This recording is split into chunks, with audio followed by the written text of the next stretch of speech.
এই যে বলছিলাম এক সুটকেস ভর্তি ভিজা কাপড় চোপড় দেখেন, এগুলো দেখাইতে আমার আপত্তি নেই, কারণ হলো মানুষ তো জেনে গেছে। দেখেন রশি কাটার নমুনা, হ্যাঁ, একটা ঝুলন্ত মানুষকে যদি এইভাবে কাটা হয় রশি, তাহলে রশিটা কুচকায় যাবে। দেখেন আসলে রশিটা কাটা হয়েছে কি দিয়ে আমি বলি আপনাকে, খোদার ঢোল ফিরিস্তায় বাজায়, বুঝছেন।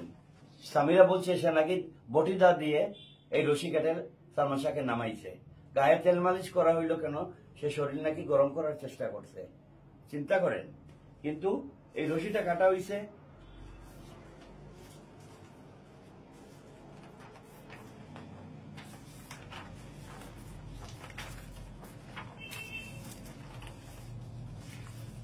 এই দেখেন, এই যে বললাম যে সিলগালা ঘর ওইটা খোলা হলো, ওনারা ডিবির মানুষ, ওনারা মাপজুপ করছেন, এখানে কাটা ছিল, এখান থেকে রশিটা মাপে ওনারা নিজেই বলতেছেন আমার সামনে যে সালমান শাহ যতটুকু লম্বা, এই লম্বার মধ্যে তো এটা পড়ে না, এটা হয় না, যে পা তো মাটিতে লেগে যায়।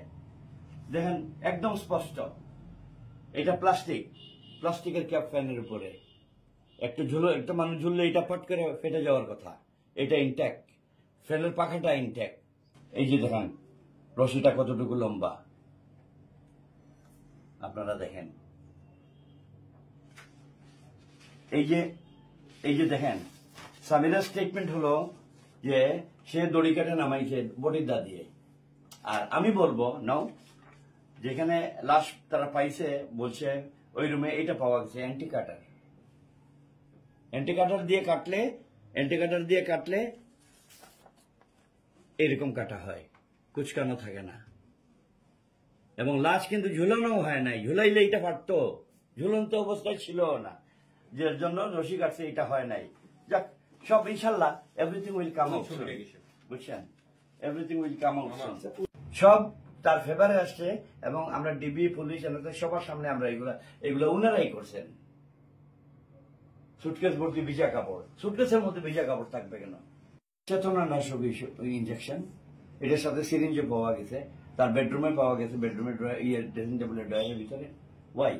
ছোট্ট একটা শিশু বলে দেবে এইগুলা দেখলে যে এটা আত্মহত্যা না হত্যা, বুঝছেন।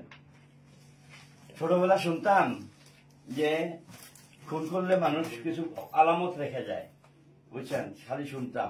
ইনশাল্লাহ আপনাদের সহযোগিতা চাই, আপনাদের পরামর্শ চাই। আপনারা ভালো থাকুন, আপনাদের চ্যানেলের প্রতি দোয়া এবং সালাম রইল।